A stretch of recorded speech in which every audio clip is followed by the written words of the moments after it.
তো ওই জন্যই আর কি, আর কিছু না।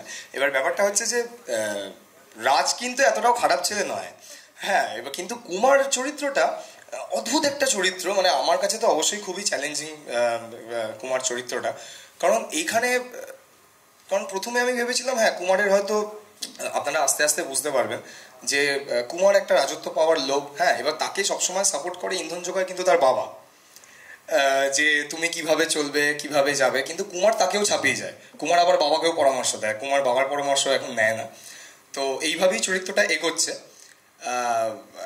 তো এইটাই আর কি, মানে আর হ্যাঁ অবশ্যই খুব ভালো লাগছে, কারণ এক এক দিন এক এক রকমের, কারণ কোনোদিন বাঘ আসছে, কোনোদিন পাহাড় থেকে ঝাঁপাচ্ছি।